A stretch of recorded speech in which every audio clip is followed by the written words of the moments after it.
Your Creative Push, episode 168. I didn't do this consciously, but I made my family like in opposition to me creating my art.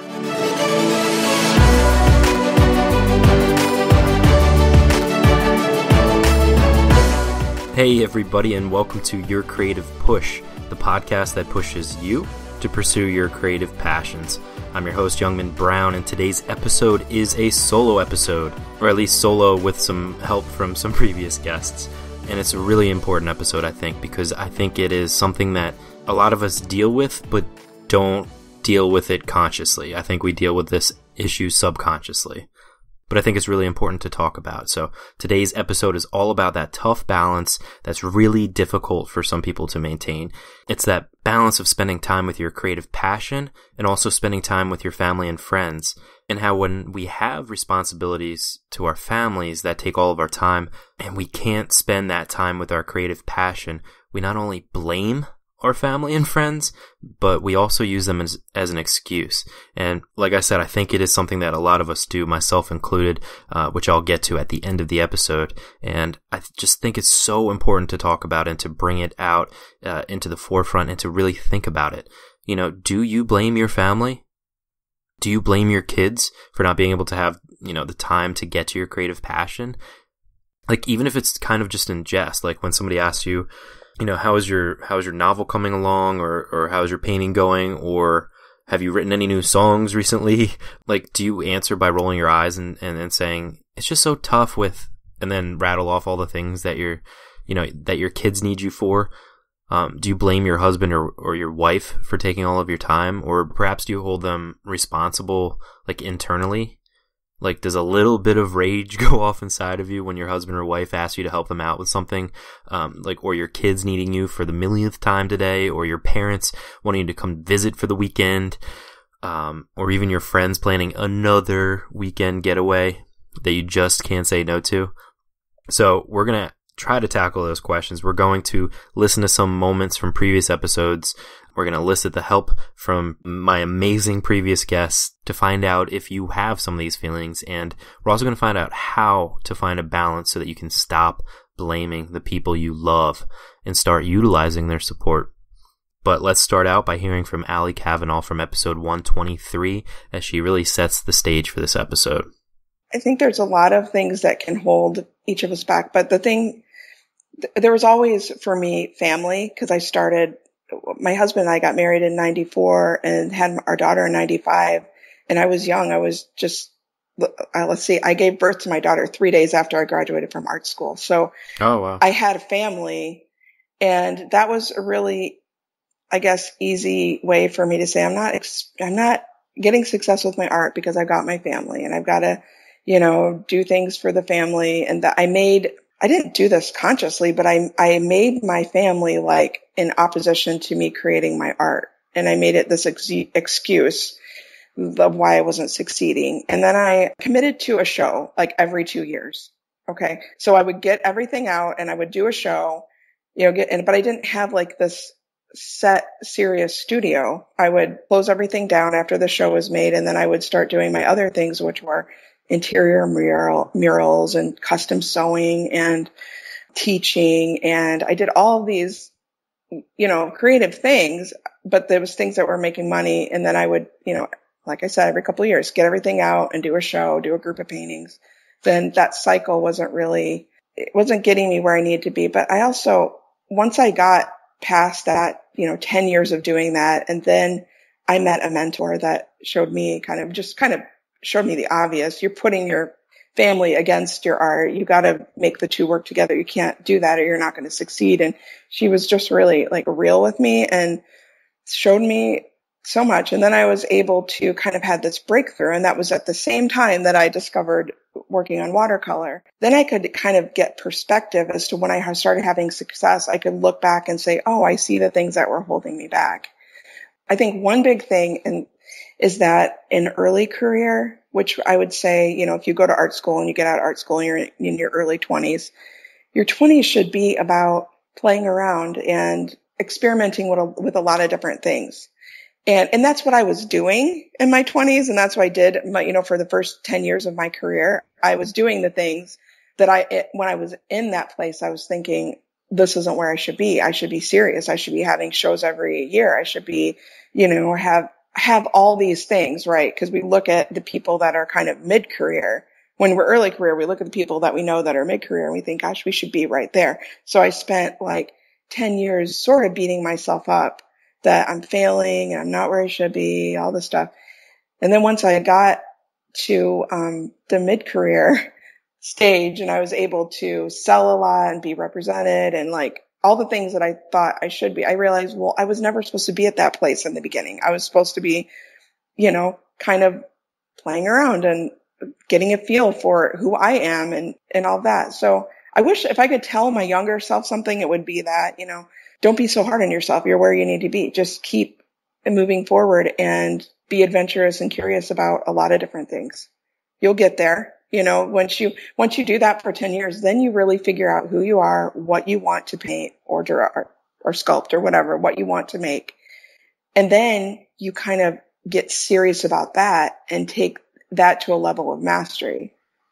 You really nailed like just kind of human existence in general is, you're always kind of looking ahead to like where you want to be and you want to be there now. And it's like the people that are there now that you're like looking at, they put in the time that you have to put in now too, like it's really trying to enjoy that time as you're, like you said, playing around, figuring out where you want to be so that when you get there that, you're happy and you've tried everything else and, you can be steadfast in your ways.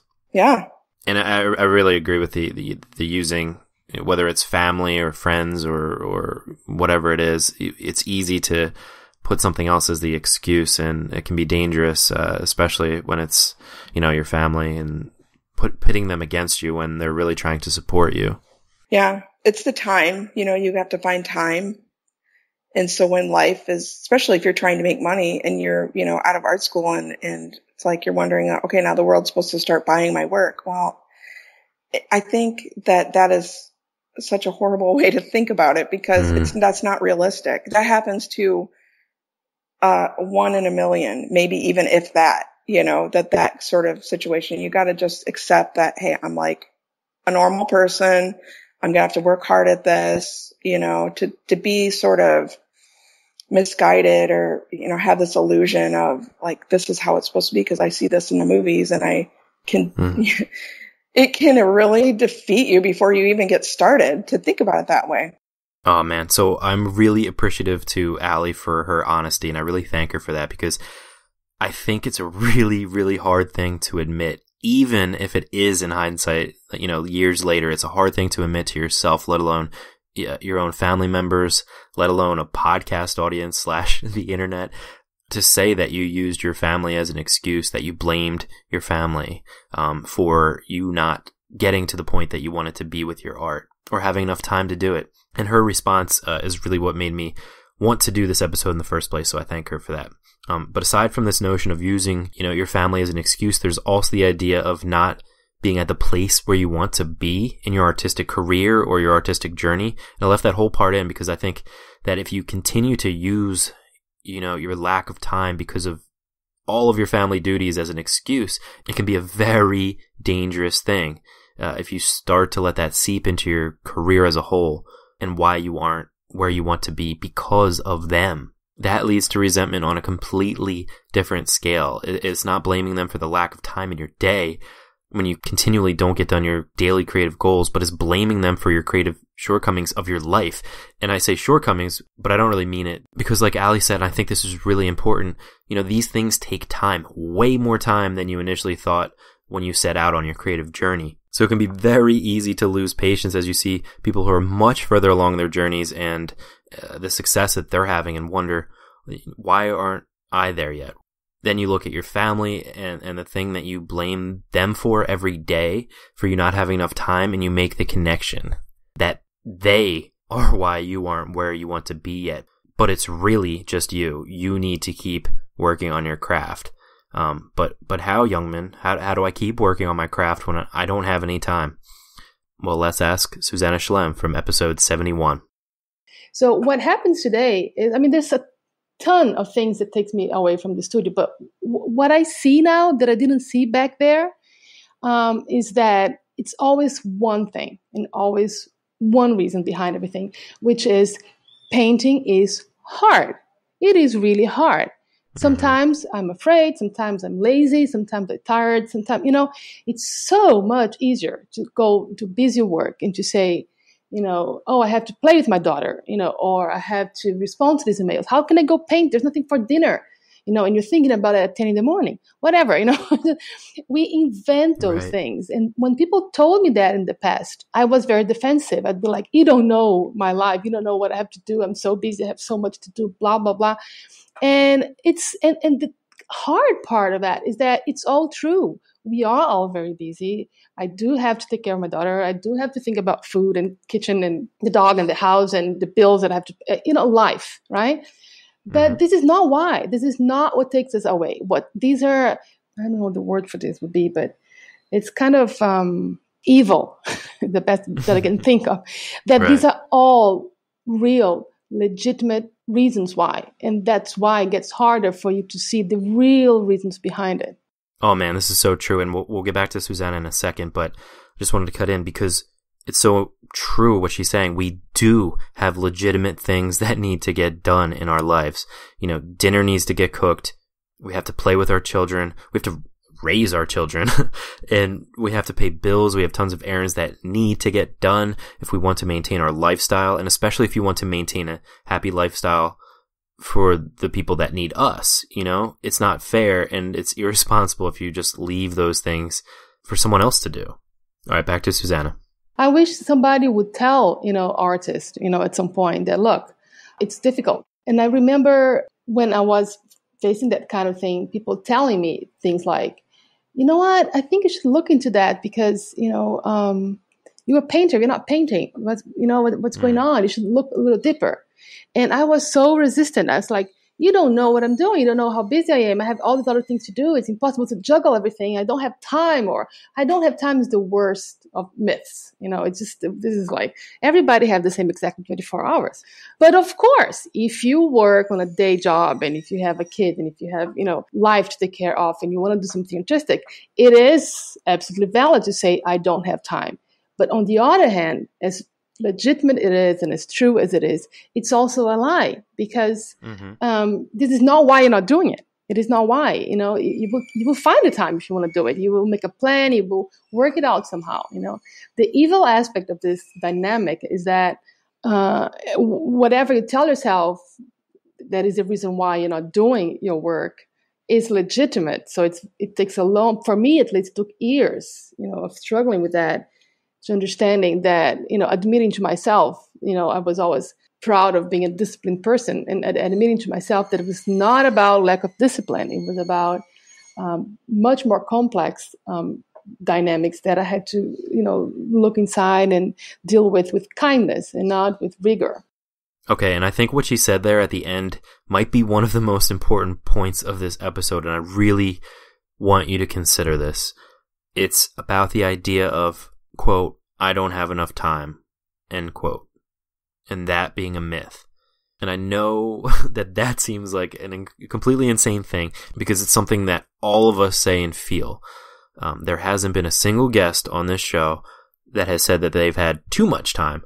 Creative people usually don't just have one idea that they create. We usually have a multitude of things that we want to create and all at the same time. I understand completely. We have things that we want to learn, we have places we want to go, we have people we want to meet, and even more things that we want to make and continue to make along the way. And then you throw in the mix a full-time job, a part-time job, trying to get a job, raising children, taking care of sick family members, spending time with our husbands, wives, girlfriends, boyfriends, and all of those things that I mentioned before, washing the dishes, making dinner, all of these things that make up our very, very full-time lives. These are legitimate things that we do as human beings, and they definitely are, as Susanna said, legitimate excuses. There really isn't enough time to feel comfortable doing it all, but this is the point that I really want you to get, because listening back to Susanna's explanation, it was like a complete eureka moment for me, because of the fact that these are legitimate excuses, things that you need to get done. When we tell ourselves that, I don't have enough time, we're using that excuse as a crutch. I have to feed my kids, so I can't paint. Totally legitimate excuse, totally legit. I don't think anybody's going to fault you for that. Even you yourself can't fault you for that. And that's the problem, because it's such a good excuse. A fully grounded, foolproof excuse. You can trick yourself and use this excuse whenever you want. And these legitimate excuses start to seep into other situations, those kinds of situations when you actually do have time to get to your creative passion. But you're just kind of swimming in this existence of a mother or a father or somebody who has to work 40 hours a week and doesn't have enough time to get to their creative passion because of the other role. You're living in that existence. That's the thing that you've become. You've become the person that doesn't have enough time. But if you want something, you can find the time, like Susanna said. It's just a matter of continuing to look for that time and plan it out however you need to not fall into those kinds of excuses when they're not applicable. Like Susanna said, thinking about having to make dinner at 10 a.m., we're all busy, but we have to stop lying to ourselves and playing out this character that our brains have come to, recognize ourselves as. Our minds are very malleable, so stop telling yourself and others that you're someone that doesn't have enough time and start becoming the person that finds the time no matter what. Yes, you have multiple roles. You have a job, you're a mother, you're a father, but fuck, you are a creative person too. You're so lucky to have those wonderful creative ideas flowing through your head, and guess what? You have a responsibility to them too, to those ideas, just like they're your children. Because they're a part of you too, that needs to be birthed into this world. So find the time, tell yourself that you are a person who has no time, but finds it anyway. Or force yourself to find the time, like Tracy Lewis did. And Tracy is an upcoming guest, so here's a little peek into the future. And note the similarities of the, quote, everyday life that held her back. I got married and had kids, and I didn't do artwork very much for quite a while. I guess, one of the things that kept me from doing art is just the everyday, the everyday having to make money, having to take care of your home or, running errands, all that stuff. And sometimes you just let those things get in the way so much that you just put it aside. And I did that for a long time and I fantasized about doing art all the time. It was something that was always in the back of my mind, and I wished that I could do it, but I felt like I couldn't because I had too many other things that I had to do. So I finally went back to school and took some classes. And I think sometimes you need to sign yourself up for things. I felt like, I just wasn't doing the artwork on my own. So by taking some classes, that got me in the habit of doing it all the time. And I think sometimes having other things that you're, regular life obligations that you have to do gets in the way of being creative. But I started to feel like I was kind of going crazy thinking about it all the time and not doing it. Yes, that's right. Our good old friend, self-imposed deadline, saving the day again. Notice that she was still the same person with the same life and the same responsibilities, but she was done fantasizing about having the time to paint, and she instead became a person who found the time by simply signing up for classes and then later entering galleries and scheduling shows. There is nothing better than a deadline to get you to utilize the limited time that you do have. And if you listen to the show all the time, you know that I love talking about Parkinson's law, the idea that work expands so as to fill the time available for its completion, meaning that if something is due in 5 days, you'll take 5 days to complete it. And if the same exact thing was due in 15 days, you'd take the full 15 days. And if that same thing was due tomorrow, you'd be able to complete it by tomorrow. And this idea of, stretching out the time it takes to complete something is completely accurate, at least in my life. I almost always finish up my episodes like an hour before I upload them overnight. But a lot of that has to do with having an audience. Like, you guys are my deadline. Because I know that people are looking for it, you make this self-imposed deadline for me. I said I was going to do 3 episodes a week, so here you go, Monday, Wednesday, Friday, and more on that later, actually. But for somebody like Tracy, who had an open-ended life where she took all that time off and didn't have like a self-imposed deadline, things can get very stretched out.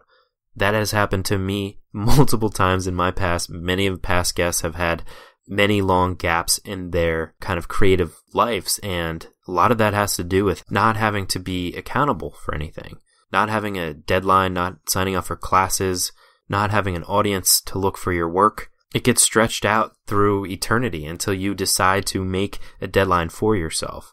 And Brooke Rothshank from episode 154 really shows us a perfect example of this from her life. I mean, one of the hardest times was after college, and it was before I had kids, and I had all the time in the world to be creative. But I think I was kind of spinning my wheels. Like, I didn't really know what to do and how to make it as an artist, what that meant.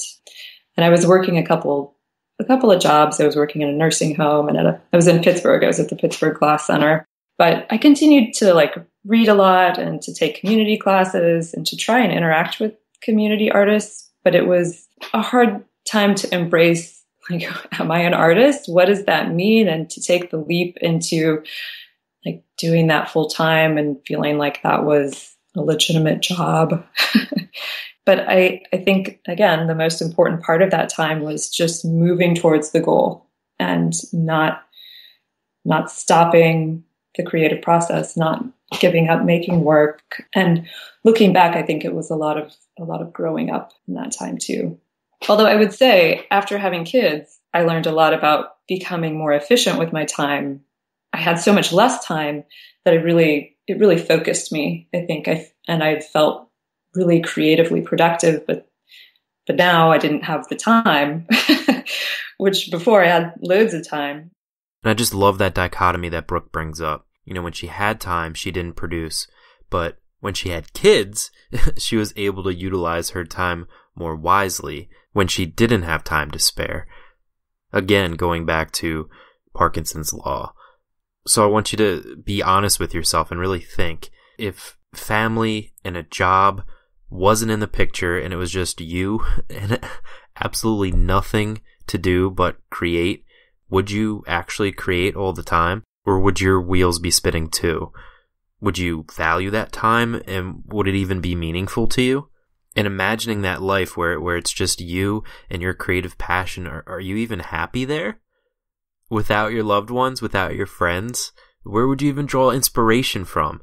To me, it's a sad thing to think about, and something I've really been thinking about a lot recently. Because sometimes there comes a point when you are too far on the other end, when you're spending way too much time with your creative passion and in doing so neglecting those precious relationships. Sean Koss from episode 165 experiences this too. I feel like I'm putting my family through a lot sometimes when I get nuts. And you know what? When people listen to this podcast, they're going to be like, this explains a lot about this thing, Cover. This guy's nuts. Got it. Got it. Check. Right. But I always do like a wellness check with my wife. I'm like, hey, like, is everything okay? Like, am I too much, like, right now? Like, do I need to, like, bring it down a notch, or is everything fine? You know, and I always feel like I need to check with her, like, you know, like, to kind of help recenter my life and make sure I'm, like, not missing out on important things, you know, like in my kid's life. I feel like, I guess, like, what an addict would feel like. You know, I'm constantly thinking about artwork all the time. It's always on my mind. It never leaves. Like, I tell people, if I don't create something at least once a day, I feel like that whole day was lost, and I'm utterly depressed from it. And it doesn't have to be like a masterpiece, but just something to create. And there's days where I'll miss out on something because it's too busy. Or even if I take my kids out somewhere and we have a great time, if I didn't create something that day, as soon as I go to bed, I'm just sitting there just moping around going, what the fuck? How did I not create something? And I realize like, that's not a healthy thing, I don't think. But I can't do anything about it. At least right now. You know, as you get through life and you look back, you know, what do you have left to show for it? You know, I'll have this artwork to show, but what about all of my friendships, you know, that I've lost through it? And and maybe it's not, maybe those weren't good friendships to begin with because they were easily given up. But like my mom, who I'm very close with, and my dad, I see them occasionally, usually when I drop my kids off, but I don't go over and hang out because it's time I'm wasting that I could be creating artwork. And I'm like, man, they're not going to be here forever. And I go, man, I'm going to really hate life if I don't visit them and something happens because I was like, hey, I'm busy doing artwork. You know what I mean? And I try to keep that in mind of just, I need to be able to take time off and visit people who are important to me. Or if someone says, hey, you should come out, because I'm going to be up anyways for God knows how many hours, I can take a few hours off to go see my friends. Yeah, I realize that I will not have any regrets on my deathbed in terms of creating artwork because, like, this year alone, I've probably created over 400 pieces. Jeez. So I was like, I've got that part handled. But I can't say that I spent time with the people who mean, stuff to me as much as I've created artwork. So I'm trying to find that balance because I was like, you know what? Because I always think, okay, I didn't create enough. And then I look back and go, well, actually I did. I created a shitload. Yeah. And I try to remind myself, like, hey, you actually did create a lot of stuff. So stop being fucking dumb. Yes. Stop being fucking dumb. Indeed. That's what I've been telling myself recently. And note how in the beginning of the clip, Sean mentioned checking in with his wife to see if he's being crazy. And I think that is the real key to finding a balance. It's not just setting a goal and then agreeing with your loved one that sacrifices will need to be made, along your creative journey. And then you go full force like a rocket ship shooting off into the unknown. And then spending all of your time with your creative passion until it drives you insane. And then when your loved one tells you that you've become a crazy person like Sean, or that you're always doing work like me, you can't just say, no. In the beginning, you agreed to let me go for this thing. It's fine to be a rocket shooting off into the unknown, but it's so key to use that communication, as those little jets, on the side of the rocket that nudge it back on course. Sorry, I have to use space analogies whenever I can, but it's so important to listen to your loved ones when they tell you things like that, so that you can find that balance between your work and your family. If you care about both, you have to. And Jake Parker from episode 79 wraps this up really nicely for us as he describes how he balances his time. My key to balancing, I think, is, I chisel out certain hours of every day where I'm like, this is focused work time. Mm-hmm. I work out of my home, so it's easy and the reason I work out of my home now is because I want to be a part of my family's life, and I want to be able to come upstairs and see the kids when they come home from school if I've got a free moment. And I want my time to be flexible so that if I'm needed for something, I can give my time to that as opposed to moving stuff around for work. And I've worked hard to get into this position where I'm able to do that. The way that I balance it is, it's again setting expectations with the people who need time from me and are expecting things from me. So I've worked it out with my wife. Here's what I'm going to work. Here's my schedule. And these other times, it will be family time. It'll be our time. And then any time outside of that, any leftover time, I can either work or I can do whatever else I need to do. And then she also understands too that if it's crunch time or if there's a big deadline coming up, that it's going to be, I'm going to need more time in the office as well. And so just making sure that this balance all comes down to like making sure that everybody knows what's expected of each other and what we all need from each other. So example, Friday, it was a beautiful day, one of the first spring days, which are just lovely. Mm-hmm. And I'm down here working, and I come up at lunchtime, and the sun's shining, and the forecast says for the next week it's going to be rain. And so we're sitting here talking about it, and she's like, you're getting lots of work done. Well, yeah, I'm really good. And she's all, it's going to be raining tomorrow, so all of our Saturday stuff is going to have to be done in the rain. And I was like, yeah, that's a good point. And so I decided to shift Saturday's chores to Friday afternoon, and then shift Friday afternoon's work to Saturday, so I could actually do stuff outside when it was nice out. And we ended up not just doing that, but me and my wife went out and ran errands together, and we actually had a good time together.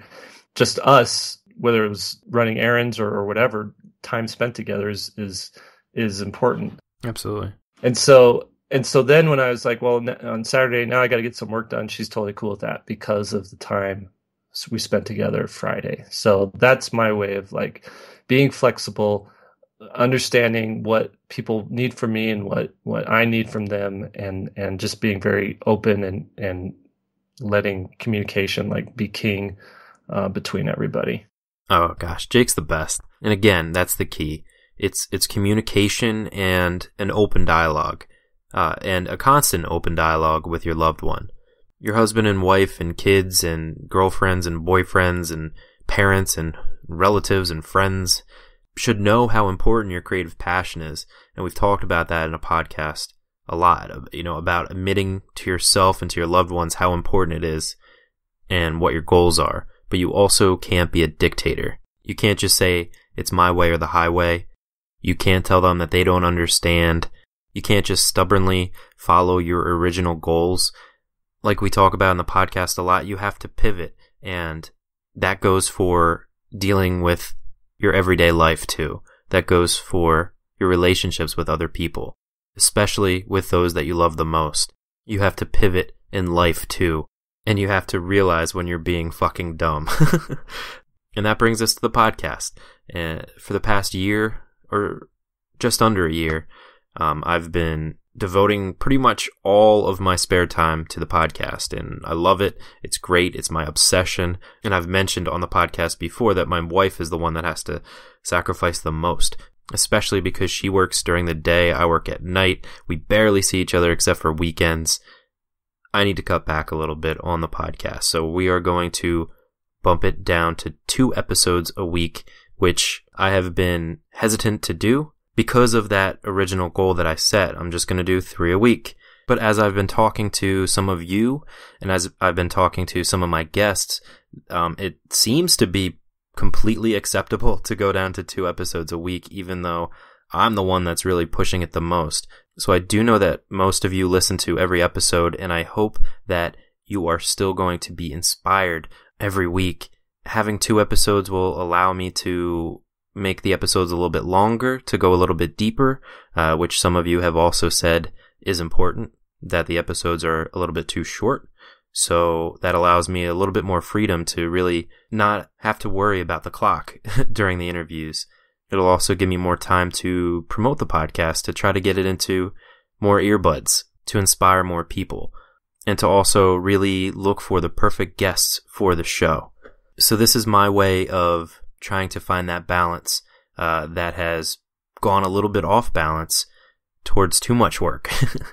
So I hope that it is okay with you. Starting next week, we will be going to a Monday-Thursday schedule. Unless that doesn't jive with you, if you have days that are better, please hit up the show notes page at yourcreativepush.com/family if you'd like a different schedule. But starting next week, we're going to go with Monday and Thursday. I do hope that this episode was inspiring to you. I know it can be tough to self-reflect. Trust me, it's hard to admit some of these things. So hopefully you're able to admit them to yourselves if you do kind of do this subconsciously or consciously, blaming your family, using them as an excuse. Let's stop doing that, okay?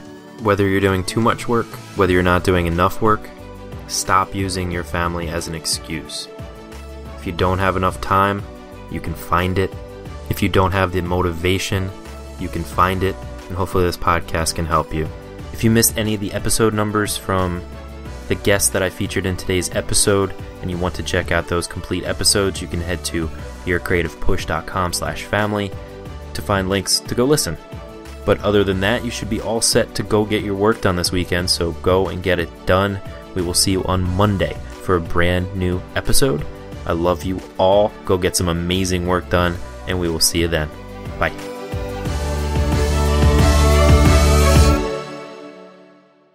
Never miss a push. Head to yourcreativepush.com/subscribe to find the easiest way for you to subscribe to the podcast.